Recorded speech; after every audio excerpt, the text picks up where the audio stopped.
Hello student, કેમ છો? મજામાં? સાઈરામ.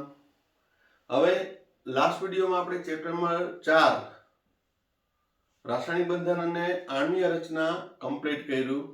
એમાં આ વખતે 11th માં જે 21 માં એક્ઝામ લેવાની છે એમાંથી હવે મુદ્દા છે જે ડિલીટેડ છે એ પોઈન્ટ કન્સિડર નહીં કરું.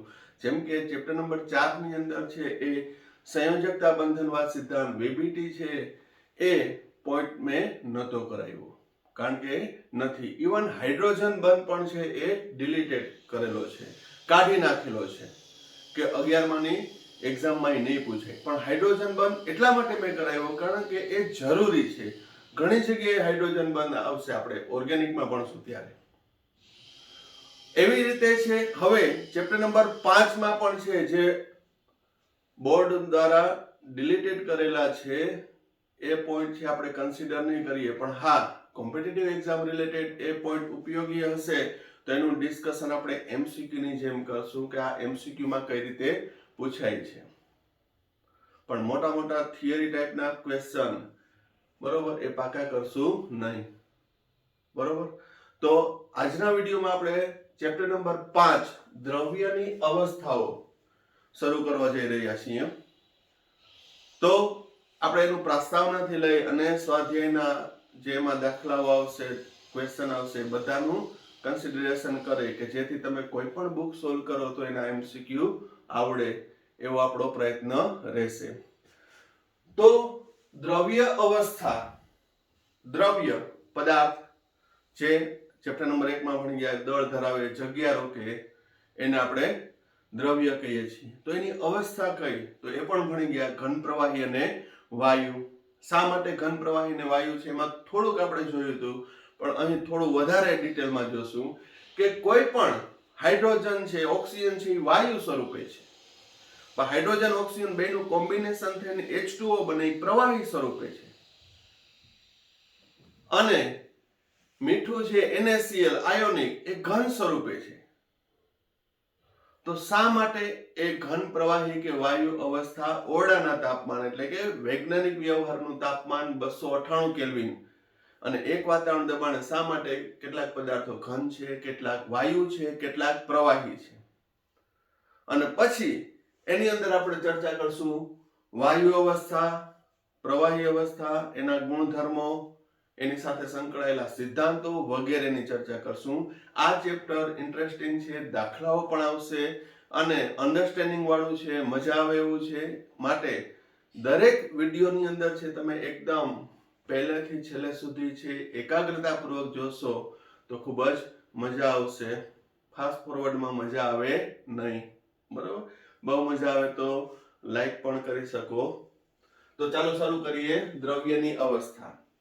એ પહેલા લઈએ આંતર આણ્વીય આકર્ષણ બળ, વાન ડર વાલ્સ આકર્ષણ. તો એક્ચ્યુઅલી આ હાઇડ્રોજન બંધ પછીનો એ પોઈન્ટ પણ જૂના કોર્સમાં આવતો. આંતરાણ્વીય આકર્ષણ બળ અથવા તો વાન ડર વાલ આકર્ષણ કેને કહેવાય? તાત્વિક બંધ ભણ્યા, આયોનિક બંધ ભણ્યા, સહસંયોજક બંધ ભણ્યા, સવર્ગ સહસંયોજક બંધ ભણ્યા અને હાઇડ્રોજન બંધ પણ ભણ્યા. તો એવી રીતે આ પણ એક પ્રકારનો બંધ છે. બંધ એટલે ઘટકો વચ્ચે થતું આકર્ષણ. હવે અહીંયા હું આંતરાણ્વીય આકર્ષણની વ્યાખ્યા સમજાવું એ પહેલા એક સિમ્પલ એક્ઝામ્પલ આપું કે આપણે ચોથા ચેપ્ટરમાં ભણી ગયા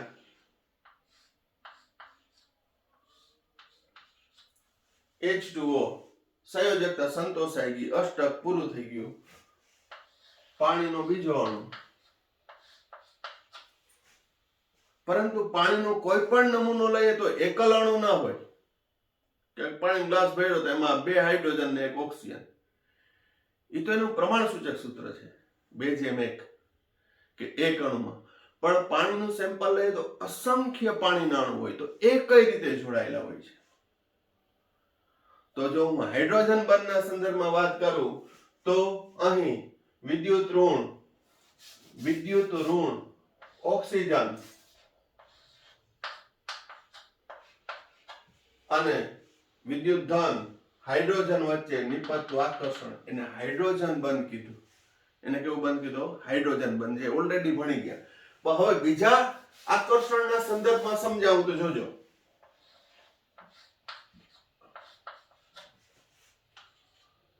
આ સપાટી પરના ઇલેક્ટ્રોન, સપાટી પરના ઇલેક્ટ્રોન, આ સપાટી પરના ઇલેક્ટ્રોન કહેવાય. અને કેન્દ્ર ઓક્સિજન 8 પ્રોટોન ધરાવે છે. ઓક્સિજન કેટલું? 8 પ્રોટોન ધરાવે છે. તો એક અણુના સપાટી પરના ઇલેક્ટ્રોન અને બીજા અણુનો ધનવીજભારિત કેન્દ્ર વચ્ચે નિપજતા નિર્બળ આકર્ષણને એક અણુના સપાટી પરના ઇલેક્ટ્રોન અને બીજા અણુના ધનવીજભારિત કેન્દ્ર તરફ નિપજતા નિર્બળ આકર્ષણને આંતર આણ્વીય અણુ વચ્ચેનું આકર્ષણ કહે છે. એટલે આંતર આણ્વીય આકર્ષણ કહે છે અથવા એને વાન્ડરવાલ આકર્ષણ કહે છે. નહીતર તો ફરી એકવાર કીધું Na+Cl- વાર્તા પૂરી, આયોનિક બંધ, બંને ખુશ. બીજો Na+Cl- તો એ અણુ સ્વરૂપે કેમ નથી? બરોબર. અથવા આ બંને શા માટે આકર્ષાય છે? તો શા માટે આકર્ષાય? તો અહીં સપાટીના ઇલેક્ટ્રોન અને બીજાનું કેન્દ્ર, સપાટીના ઇલેક્ટ્રોન પેલાનું કેન્દ્ર, આ બંને વચ્ચે નિર્બળ આકર્ષણ બળ અનુભવે. આ નિર્બળ આકર્ષણ બળ જે અન્ય કોઈ પણ રાસાયણિક આકર્ષણ વડે સમજાવી શકાય નહીં, એવા આકર્ષણ બળને કીધું આંતર આણ્વીય આકર્ષણ બળ. તો આંતર આણ્વીય આકર્ષણ બળની વ્યાખ્યા તમને ખ્યાલ આવી ગયો હશે. ત્યારબાદ આ બળ છે સાર્વત્રિક છે, દરેક અણુમાં લાગુ પડે. અહીંયા H2O છે, અષ્ટક પૂરું કરી લીધું તોય વાંધો નહીં, NaCl છે એનું અષ્ટક પૂરું કરી લીધું હોય તો વાંધો નહીં. પણ અસંખ્ય NaCl ના અણુ એકબીજા સાથે આંતરાણ્વીય આકર્ષણ બળથી જોડાય છે. અસંખ્ય પાણીના અણુ આંતરાણ્વીય આકર્ષણ બળથી જોડાય છે. અહીં હાઇડ્રોજન છે એમાં આંતરાણ્વીય આકર્ષણ છે નહિવત છે, ખૂબ જ નહિવત.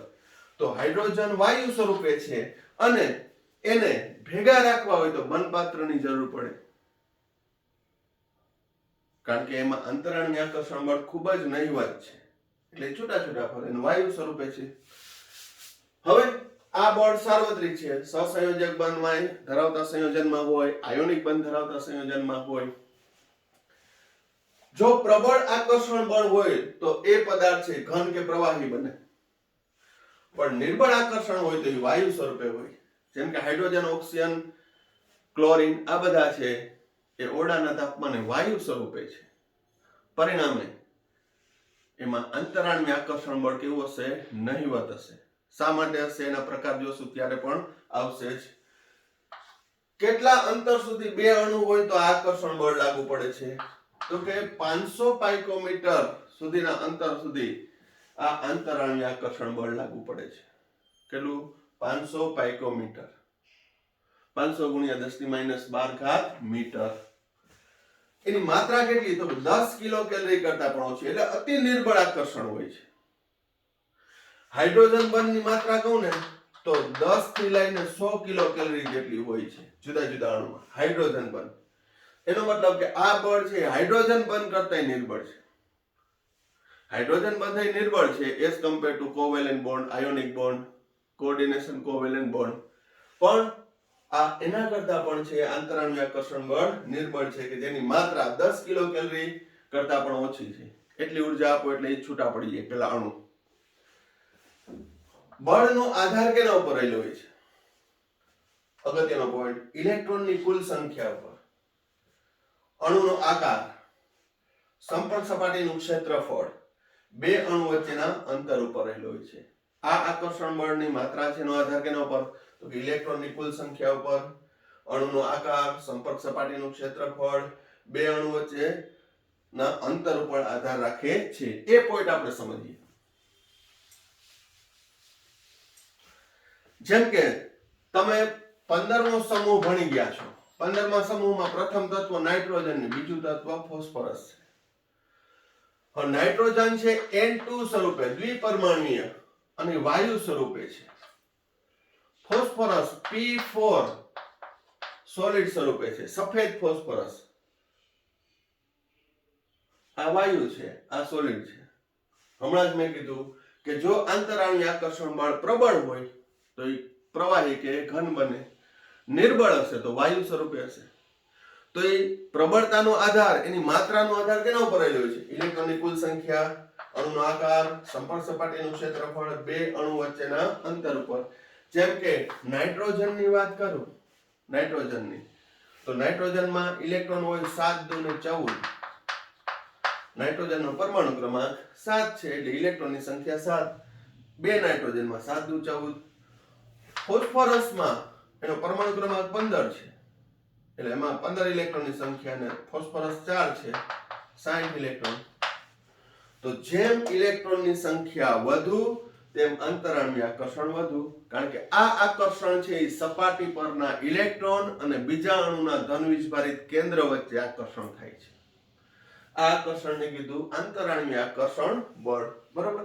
તો નાઇટ્રોજન છે એમાં 14 ઇલેક્ટ્રોન છે, ફોસ્ફરસમાં 60 ઇલેક્ટ્રોન છે, માટે N2 એ વાયુ સ્વરૂપે છે, P4 છે એ ઘન સ્વરૂપે છે. હવે બીજું ઉદાહરણ લઈએ કે 15મા સમૂહનું ફોસ્ફરસ અને 16મા સમૂહનું એ જ આવર્તનું સલ્ફર S8 સ્વરૂપે. 15મા સમૂહનું બીજું તત્વ ફોસ્ફરસ, 16મા સમૂહનું બીજું તત્વ સલ્ફર. હવે અહીંયા ઇલેક્ટ્રોનની સંખ્યા આપણે ગણ્યા છે 60 છે, અહીંયા 1 માં 16 128 ઇલેક્ટ્રોન. કેટલા થશે? 128. તો અહીં ઇલેક્ટ્રોનની સંખ્યા 128 છે, આમાં 60 છે. તો ફોસ્ફરસ એ સોલિડ જ છે, આ એ સોલિડ છે. એનો મતલબ કે બંનેમાં અંતરાળની આકર્ષણ બળ પ્રબળ છે, પરંતુ ડિફરન્સ શું? તો P4 છે એ સમચતુષ્ફલકીય છે.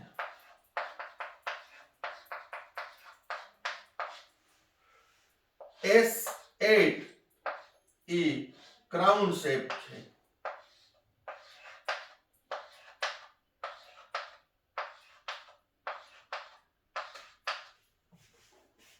S8 સંપર્ક સપાટીનું ક્ષેત્રફળ વધુ, ઇલેક્ટ્રોનની સંખ્યા વધુ છે.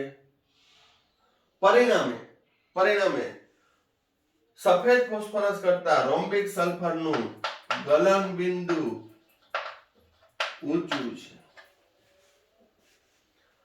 સફેદ ફોસ્ફરસ થોડો મીણ જેવો પોચો હોય છે, આ રોમ્બિક સલ્ફર એ થોડું કઠિન હોય છે, કારણ કે એમાં અંતરાળની આકર્ષણ બળ વધુ હોવાનું કારણ ઇલેક્ટ્રોનની સંખ્યા વધુ, સંપર્ક સપાટીનું ક્ષેત્રફળ વધુ છે, આકાર એ રીતનો છે, આ સમચતુષ્ફલકીય છે, આ ક્રાઉન શેપમાં છે. પરિણામે સફેદ ફોસ્ફરસ કરતા સલ્ફરનું ગલન બિંદુ ઊંચું હોય છે. તો આ કેને કારણે છે? અંતરાળીય આકર્ષણ બળને કારણે. બરોબર. તો હવે અંતરાળની આકર્ષણ બળ વિશેની સામાન્ય માહિતી મળી. હવે આપણે અંતરાળની આકર્ષણ બળના પ્રકાર જોશું. એ પહેલા આ વ્યવસ્થિત જોઈ લ્યો.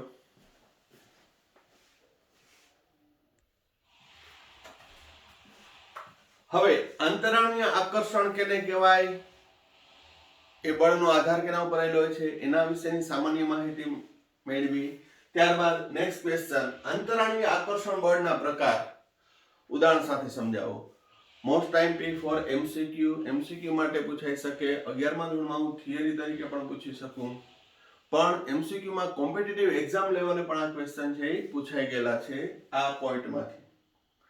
તો અંતરાળની આકર્ષણ બળના મુખ્ય 3 પ્રકાર છે, જેમાં આપણે પહેલો પ્રકાર વિસર્જન બળ અથવા વિક્ષેપણ બળ અથવા લંડન બળ. 3 પ્રકારમાં સૌથી નિર્બળ આકર્ષણ બળ હોય, અંતરાળની આકર્ષણ નિર્બળ છે પણ નિર્બળમાં સૌથી નિર્બળ હોય તો એ લંડન બળ અથવા વિસર્જન બળ છે. કઈ રીતે અને શા માટે? તો દાખલા તરીકે હાઇડ્રોજન છે, નાઇટ્રોજન છે, ક્લોરીન છે, ઓક્સિજન છે, આ બધા દ્વિપરમાણુય અણુ એ અધ્રુવીય છે. હવે આવા શબ્દ આવે તો નવું ના લાગવું જોઈએ. આ કેવું થશે? ચોથું ચેપ્ટર આપણે ભણી ગયા. અધ્રુવીય છે, સમકેન્દ્રીય દ્વિપરમાણુય અણુ છે એટલે અધ્રુવીય છે. નિષ્ક્રિય વાયુ હિલિયમ, નિયોન, આર્ગોન આ બધા જે છે એ એકલ પરમાણુ સ્વરૂપે છે. હવે આવા અધ્રુવીય અણુ હોય તો એ કઈ રીતે આકર્ષાય? અહીં હાઇડ્રોજન સિંગલ બોન્ડ હાઇડ્રોજન, આની પર ધ્રુવીયતા જ નથી. બીજું હાઇડ્રોજન સિંગલ બોન્ડ હાઇડ્રોજન, એના પર ધ્રુવીયતા જ નથી. તો આની પર કઈ ચાર્જ હોય પ્લસ માઇનસ, તો પ્લસ માઇનસ એકબીજામાં આકર્ષાય. પણ ચાર્જ જ નથી, અધ્રુવીય જ છે, નોન પોલાર છે, તો કઈ રીતે આકર્ષાય? તો બરાબર ધ્યાન રાખજો. ફ્રિટ્ઝ લંડન નામના વૈજ્ઞાનિકે એને ઓબ્ઝર્વ કર્યું. અને હું હિલિયમના એક્ઝામ્પલ દ્વારા દઈશ કે હિલિયમનો એક પરમાણુ, એમાં 2 પ્રોટોન, 2 ઇલેક્ટ્રોન, 2 પ્રોટોન ધરાવતું કેન્દ્ર અને 2 ઇલેક્ટ્રોન. હિલિયમના 2 પરમાણુ છે. તો આ બંને વચ્ચે કેમ આકર્ષણ થાય છે? બહુ નહિવત આકર્ષણ, પણ થાય કઈ રીતે? નજીક આવે ત્યારે. કારણ કે 500 પાઇકોમીટરનું અંતર તો રાખવું જ પડે બે અણુનું, તો એ આકર્ષાય છે. શા માટે ને કઈ રીતે આકર્ષાય? બાકી આ તો અધ્રુવીય છે. મેં તમને હમણાં કીધું એના ઉપર કોઈ ચાર્જ નથી. તો ફ્રિટ્ઝ લંડન નામના વૈજ્ઞાનિકે એવું ઓબ્ઝર્વ કર્યું કે જ્યારે આવા અધ્રુવીય અણુ એકબીજાની નજીક આવે, હજી આમાં CCl4 છે, એ નજીક આવે ત્યારે એમાં અંશતઃ વિક્ષેપણ થાય છે. એના વીજભારનું અનિયમિત વિતરણ થાય છે. કઈ રીતે થાય છે જોજો.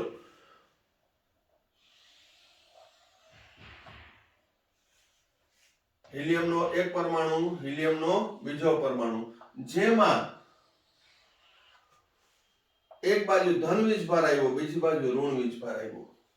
અહીંયા સિમિલર ડિસ્ટ્રીબ્યુશન હતું પેલા, પણ નજીક નજીક આવ્યા ત્યારે અસમાન રીતે છે એનું વિભાજન થાય છે, વિક્ષેપણ પડે છે, એના ચાર્જ ડિસ્ટ્રીબ્યુટ થાય છે, આઇસોલેટ થાય છે. ધન વીજભારિત ધન અને આખું ઋણ હતું. શું થયું? એક બાજુ એ છેડે હું આને એ છેડો કહું અને બી છેડો કહું. એ છેડે ઋણ વીજભાર જમા થયો, બી છેડે ધન વીજભાર જમા થયો. તેવી જ રીતે બીજા પરમાણુમાં પણ એ છેડે ઋણ વીજભાર, બી છેડે ધન વીજભાર.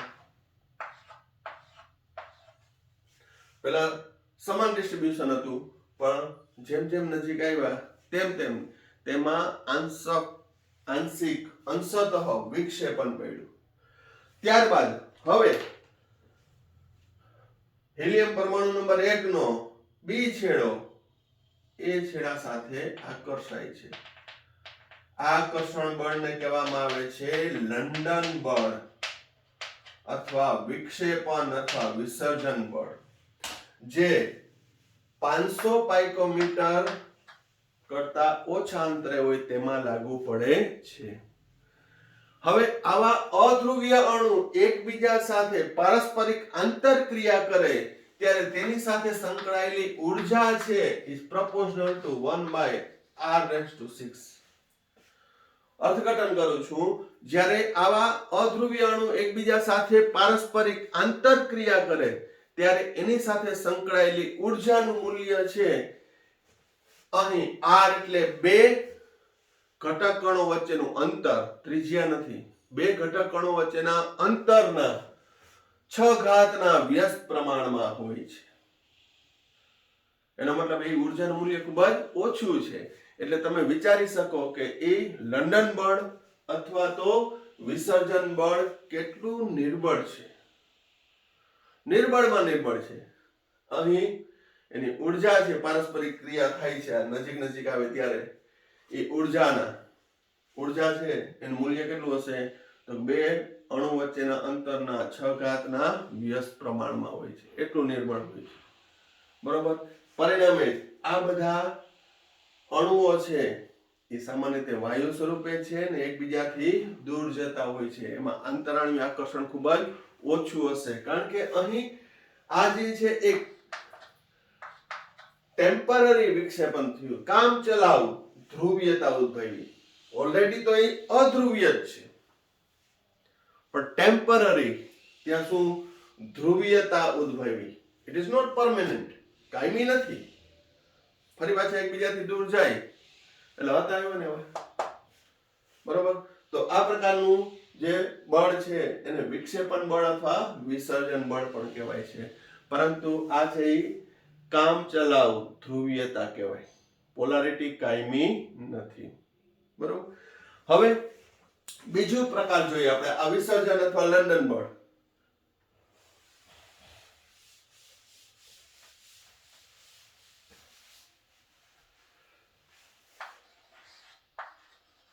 દ્વિધ્રુવીય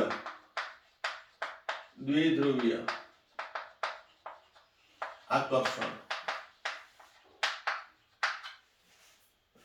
દ્વિધ્રુવીય આકર્ષણ કેમાં લાગુ પડે? તો કે જે અણુ છે એ કાયમી ધ્રુવીયતા ધરાવે. અહીં સ્પેસિફિક એક્ઝામ્પલ જ લઈ લો. ધારો કે HCl હાઇડ્રોક્લોરિક એસિડ.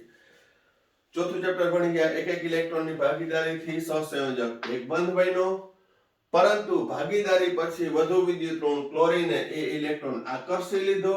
પરિણામે એના પર આંશિક ઋણ વીજભાર, હાઇડ્રોજન પર આંશિક ધન વીજભાર ઉદ્ભવ્યો અને આ બંધને આપણે કીધું તો ધ્રુવીય બંધ. તો HCl માં ભાગીદારી થયા પછી ઓલરેડી ત્યાં વિક્ષેપણ થયેલું જ છે. H+ અને Cl- અંશતઃ. તો HCl નો એક અણુ HCl નો બીજો અણુ એકબીજા સાથે ઈઝીલી થી આકર્ષાય છે. આકર્ષવાનું કારણ H અંશતઃ પ્લસ છે, Cl અંશતઃ માઈનસ છે. એવી રીતે H+ Cl-. તો હાઇડ્રોક્લોરિક એસિડ નો ઋણ છેડો બીજા હાઇડ્રોક્લોરિક એસિડ ના ધન છેડા તરફ આકર્ષાય છે. આ આકર્ષણને શું કહેવાય? દ્વિધ્રુવીય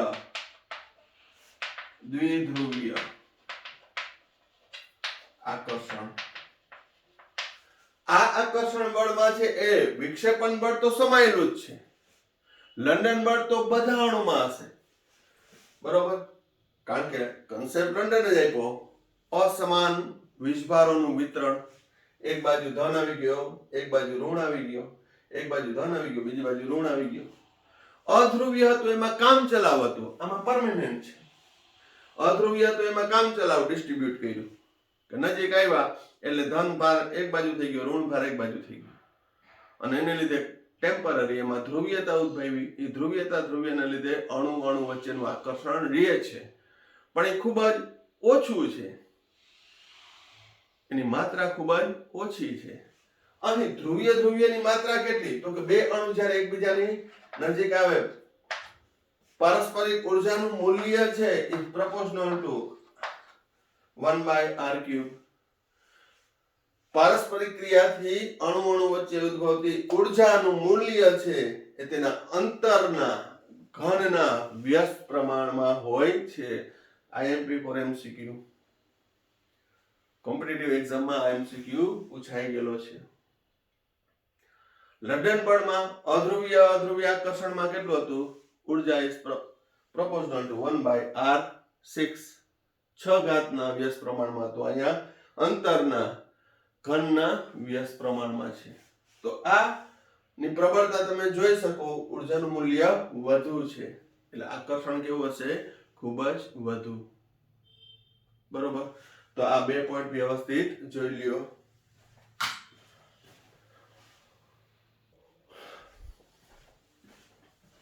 હવે અંતરાણુ આકર્ષણ બળમાં ત્રીજો પ્રકાર દ્વિધ્રુવીય પ્રેરિત દ્વિધ્રુવીય. આગળ આપણે ભણ્યો પહેલો પ્રકાર લંડન બળ અથવા વિસર્જન બળ અથવા વિક્ષેપણ બળ અથવા હજી એને કહી શકાય અધ્રુવીય આકર્ષણ. બીજો પ્રકાર ભણ્યા આપણે ધ્રુવીય આકર્ષણ કે જે કાયમી ધ્રુવીયતા ધરાવતા હોય, કાયમી એમાં વિક્ષેપણ થયેલું જ હોય અને આકર્ષાય. જ્યારે અહીં દ્વિધ્રુવીય પ્રેરિત દ્વિધ્રુવીય. તો ધ્રુવીયમાં હું એક્ઝામ્પલ સાથે સમજાવું. HCl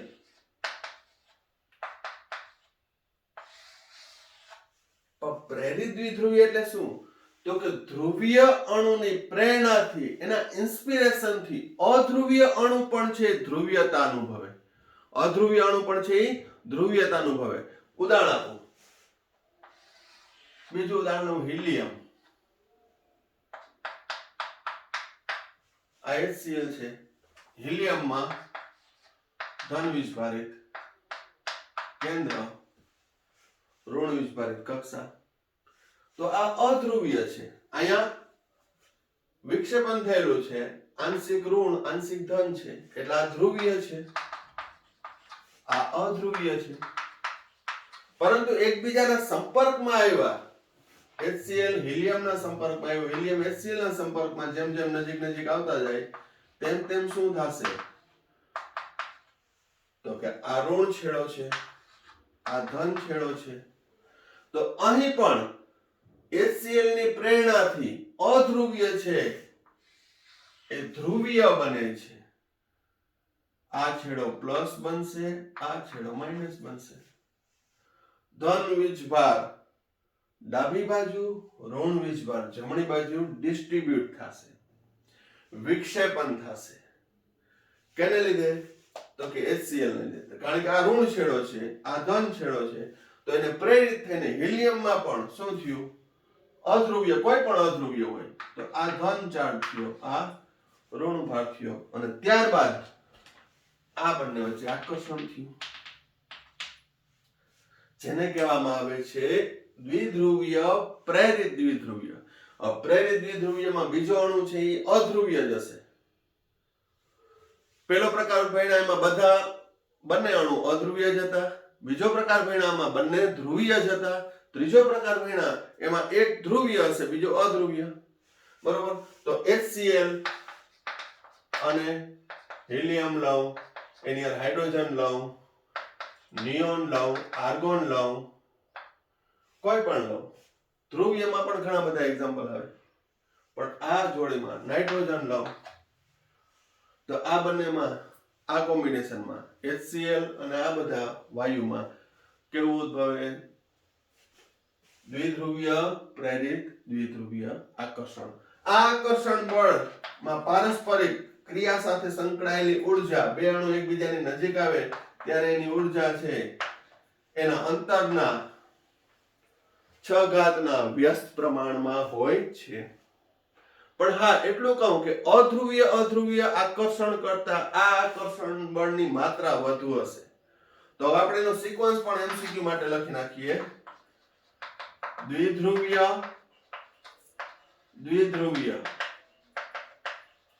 આ અણુ વચ્ચેનું આકર્ષણ બળ ખૂબ જ વધુ હશે. કેના કરતા? દ્વિધ્રુવીય પ્રેરિત દ્વિધ્રુવીય. અને સૌથી ઓછું આકર્ષણ વિસર્જન, વિક્ષેપણ, લંડન અથવા અધ્રુવીય દ્વિધ્રુવીય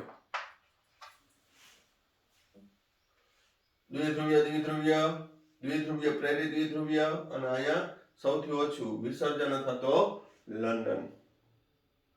આ પણ MCQ ના ભાગરૂપે પૂછાઈ શકે. કારણ કે નીટ ની અંદર કે JEE ની અંદર NCERT ના ક્વેશ્ચન ઘણા બધા હોય છે. હવેના રિસન્ટ યરના પેપરની અંદર તમે જોશો તો પહેલા તમારે NCERT છે એકદમ કોન્ક્રીટલી કરવી પડે ફોર કોમ્પિટિટિવ એક્ઝામ. અને આપણે ચેપ્ટર લેતા હોય સાથે સાથે આપણે કોમ્પિટિટિવ એક્ઝામના ક્વેશ્ચન પણ છે એ ડિસ્કસ કરતા જઈએ છીએ કે આ પોઈન્ટમાંથી આ આવે છે. અલગથી નહીં એના વિડીયોઝ બનાવી શકાય, પણ અહીં સાયમલ્ટેનિયસલી સાથે સાથે જ લેતો જાઉં છું. એની તમને ખ્યાલ હોવો જોઈએ. તમે બુક જોવો, પેપર જોવો, તો એના આધારે ખ્યાલ આવવો જોઈએ કે આ પોઈન્ટ રિલેટેડ કરાવ્યું તો આવો ક્વેશ્ચન પૂછાણો છે. ઘણા બધા આ ચેપ્ટરમાંથી પણ એક ક્વેશ્ચન હોય છે જે પોઈન્ટમાંથી હશે એનું આપણે ડિસ્કશન કરતા રહેશું. ફક્ત મારો આગ્રહ એટલો છે કે તરત જ તમે જવાબ આપતા રહ્યો તો વધારે મને મજા આવે. બરોબર?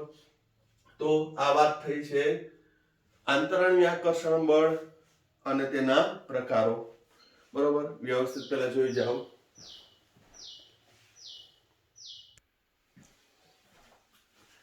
હવે ચેપ્ટર નંબર 5 ની અંદર દ્રવ્ય અવસ્થા મેં ટાઇટલ તો આપ્યું કે ઘન પ્રવાહી ને વાયુ, પણ અત્યાર સુધીનું જે ડિસ્કશન કર્યું એમાં તો બંધનો પ્રકાર આવ્યો કે ભાઈ આંતરાણ્વીય આકર્ષણ બળ.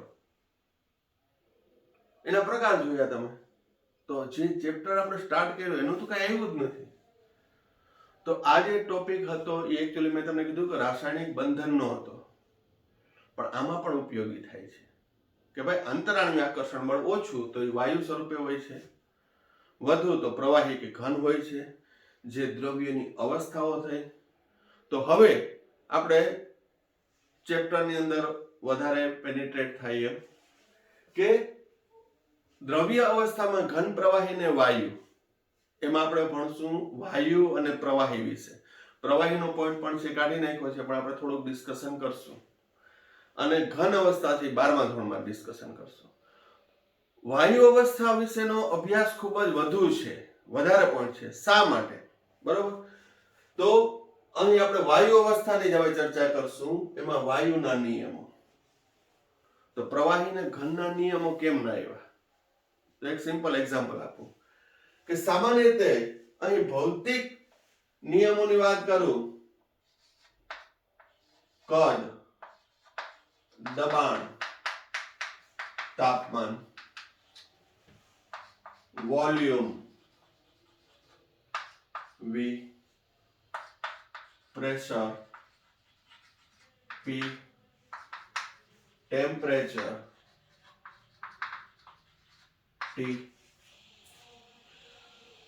હવે કોઈ પણ દ્રવ્ય અવસ્થાના કદ ઉપર દબાણ અને તાપમાનની અસર હું ચકાસું તો શું થશે? જેમ કે અહીં ચોકનો ટુકડો લીધો, એના પર હું દબાણ આપું છું અને કદમાં કાંઈ ફેર ના પડ્યો. બરોબર. સાઉથ ઇન્ડિયન હીરો હોય તો કદાચ ફેર પડે, ભૂકો કરી નાખે. આમાં ફેર પડ્યો નહીં. અમુક હદ સુધી હું દબાણ આપું તો કાંઈ ફેર ના પડ્યો.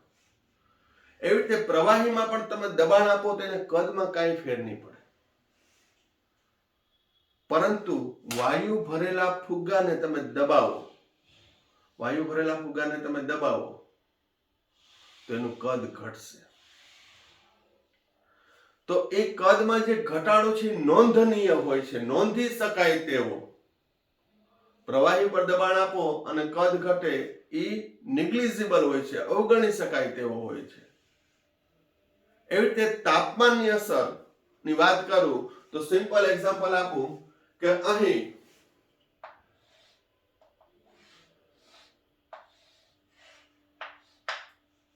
એક પાત્રમાં પિસ્ટન રાખી, પિસ્ટન સરકી શકે તેવું, અંદર અહીંયા હવા હશે, વાયુ. હવે આને હું જો ગરમ કરું તો વાયુના અણુઓ છે એમાં ઉષ્મીય ઉર્જા વધશે. કારણ કે ઉષ્મીય ઉર્જા એટલે જે અણુઓના ગતિને કારણે તેમાં રહેલી ઉર્જાને ઉષ્મીય ઉર્જા કહેવાય. એ ઉષ્મીય ઉર્જા વધશે એટલે એ ધક્કો મારશે, દબાણ કરશે, દબાણ વધશે. ગરમ કરું છું, દબાણ વધે એટલે થશે શું? પિસ્ટન ઉપરની તરફ જશે. પિસ્ટન કેવું થશે? ઉપરની તરફ જશે. હવે પ્રવાહીમાં પાણીને ગરમ કરીએ તો એવું જ થાય છે. સિટી આપણે પ્રેશર કુકરની અંદર જોઈએ તો એ સિટીમાં રહે, પણ એ વાયુ અવસ્થામાં હોય છે. એ પાણીના અણુ કયા સ્વરૂપમાં હોય છે? એ વાયુ અવસ્થામાં. અને એનું કદ વધે છે, કદ વધે એટલે ધક્કો મારશે, જગ્યા ગોતશે એટલે પિસ્ટન ઉપર જશે. તો અહીં વાયુના કદ ઉપર દબાણ અને તાપમાનની નોંધનીય અસર જોવા મળે છે. તો અહીં કદ, દબાણ અને તાપમાન વચ્ચેનો સંબંધ જુદા જુદા વૈજ્ઞાનિકે અભ્યાસ કર્યો, જે વાયુના નિયમ તરીકે રજૂ થયો. આ વાયુના નિયમમાં તો બોયલનો નિયમ,